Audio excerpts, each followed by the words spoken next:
ඉඳලා තරඟයක් තින්න විතරයි ICCයෙන් 10%ක දඩයක් ශ්‍රී ලංකා ක්‍රීඩකයන්ට ගහලා. වෙස්ට් ඉන්දීස් කැප්ටන් පුහුණුකරුවන් එක්ක යටින් දීපු ගේම් එක.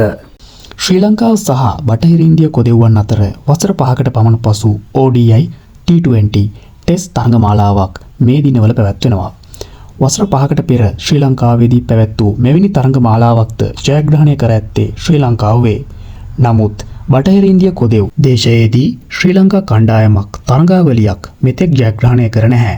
කෙසේ වෙතත් දකුණු අප්‍රිකානු ගැරි ක්‍රිස්ටන්ගේ පුහුණුවීම් යටතේ පැවැත්වෙන ප්‍රථම තරඟමාලාවද මෙය වේ. ඔහුට මෙම තරඟමාලාව ශ්‍රී ලංකාවට දිනා දීම අනිවාර්ය වේ. කෙසේ හෝ මෙම තරඟමාලාව ශ්‍රී ලංකාව ජයග්‍රහණය කළහොත් බටහිර ඉන්දිය කොදෙව් දේශයේදී ශ්‍රී ලංකා කණ්ඩායමක් ජයගත් ප්‍රථම අවස්ථාවද මේ වනු ඇත. 2026 6/6 වනදා පැවැත්වීමට තිබූ දෙවන පන්දුවාර 50 තරඟය වර්ෂාව හේතුවෙන් අත්හිටුවා දැමීමට තරඟ සංවිධායකවරුන් තීරණය කළා. ඒ කණ්ඩායම් දෙකටම සම ලකුණු සංඛ්‍යාවක් ලබා දෙමින්. නමුත් තවමත් ලකුණු සටහනේ ඉදිරියෙන් සිටින්නේ ශ්‍රී ලංකාව වන අතර අනිද්දා පැවැත්වීමට නියමිත තරඟය ජයග්‍රහණය කිරීම ශ්‍රී ලංකා ක්‍රීඩකයන්ට අනිවාර්ය වෙයි. එය පරාජය වුවහොත් ශ්‍රී ලංකා කණ්ඩායම ODI තරඟාවලිය පරාජයට පත්වේ. ප්‍රථම තරඟයේ සුපිරි ජයග්‍රහණයක් ලැබූ ශ්‍රී ලංකා කණ්ඩායමට 10%ක දඩ මුදලක් ICC විසින් පනවා තිබේ.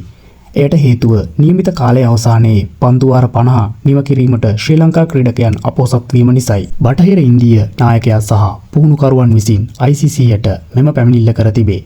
එම විමර්ශනය කළ ICC විසින් ශ්‍රී ලංකා ක්‍රීඩකයන්ට ලැබෙන මුදලින් 10%ක් දඩ මුදලක් ICC පවරා ගැනීමට තීරණය කර තිබේ. ඒ තමා අතින් වූ වරදක් බව ශ්‍රී ලංකා කණ්ඩායමේ නායක කුසල් මෙන්ඩිස් විසින් බාරගෙන තිබේ.